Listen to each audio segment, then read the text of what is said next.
სანამ უშუალოდ ამ ტექნოლოგიაზე გადავიდოდე, რასაც იყენებენ პროპაგანდისტულად, მანამდე ალბათ უნდა ვთქვათ და კიდევ ერთხელ ვახსენოთ ის ფაქტი, საიდანაც ეს ყველაფერი დაიწყო, ფაქტი, როდესაც მედია საშუალებებისთვის დახურეს ფაქტობრივად სასამართლო დარბაზები.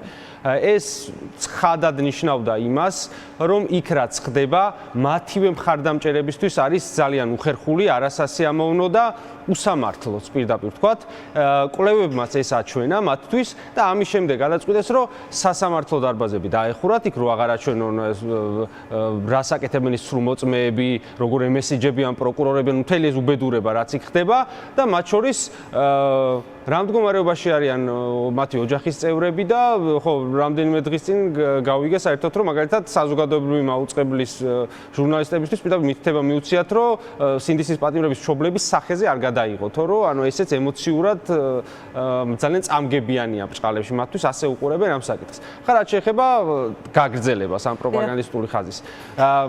იმისათვის რომ ცოტა სხვა რაღაცას ვიტყვი თავიდან, აი ძალიან პატარა მას გავაკეთებ რემარკას. ზოგადად რა განგვასხვავებს ადამიანებს ცხოველებისგან რა? აი ესენი ყველაფერს უყურებენ რაღაცნაირად ცხოველური გადმოსახედიდან.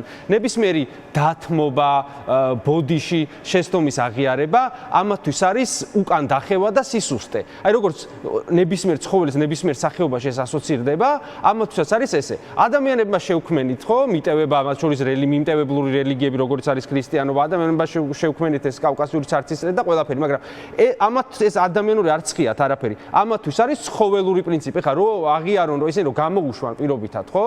აი რომ ადგეს ყაველაში და თქვა შეიწყალოს ან ასე შემდეგ. რატო ეს კითხვა ხო ისმის რომ რატო არ აკეთებენ, რაში ჭირდებათ ეს თუ ასე აზიანებთ. აზიანებთ ეს მათაც იციან, მაგრამ აი ეს რაღაცნაირი შემწყნარებლობა მათი მხრიდან რაც შეიძლება პლუსი იყოს ჩვენთვის მათ მხარდამჭერებში, რომელთა უმრავლესობაც ასევე რაღაცა ის ცხოველური ინსტინქტებით აზროვნებს, აღმოჩნდება დაზადვნად.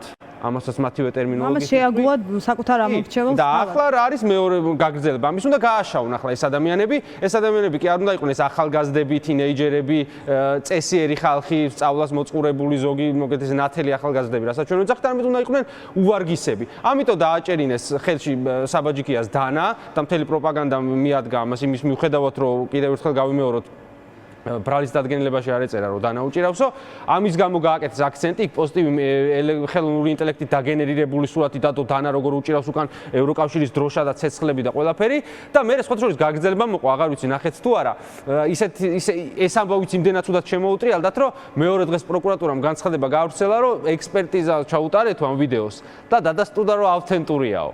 და ამაზე გამოფრინეს, ზოგადად ავთენტურში რა არის? ახაც პროპაგანდა დატყუილი იყო. ავთენტურობა დადასტურდა ის, რომ ამ ვიდეოზე ნამდვილად საბაჯიქიაო. ეს წერია იმ დასკვნაში. მაგრამ რა უჭირავს ხელში მას? ან რაიმე უჭირავს, ხო, ეს არ დადასტურდა რომ დანა, მაგრამ ისე გაავრცელეს თავიანთი მედია საშუალებებით, რომ აი ეს მრევლი რაც ყავთ ბოდიში ამ სიტყვას რო ვიყენებ მათ მხარდამჭერებზე, ვინც ყავთ ესეთი რომ აი ელემენტარული გაგნება რო არ აქვთ, ხო აი დადასტურდა, პოზიტივი დადო სურათი, ექსპერტიზის დასკვნა და ხო ესე იგი დანა მართლა ეჭირა. არა, არ წერია ეს იმ დასკვნაში, კიდევ ერთხელ მოატყუეს თავიანთი საზოგადოება. ყოველ შემთხვევაში რა უჭირავს ეს ჩვენ არ ვიცით, თავარი არის დადგენილება, რომ მას არ ედავებიან დანის გამოყენებას პოლიციის წინააღმდეგ. ეს არის ფერში ჩართმა. მე მაგალითად აი პირდაპირ გეტყვით, ნიკა კაციას პროცესი იყო გუშინ, ხო? დარწმუნებული ვარ, აი პირდაპირ გეუბნებით, რომ იმდრო კომუნიკაციულად ვიცნობ მათ ტაქტიკას. თავიდან ეს ლაზარე რატოს დაიჭირეს, მაინდა-მაინც რა ნიშნითაც ამოარჩიეს.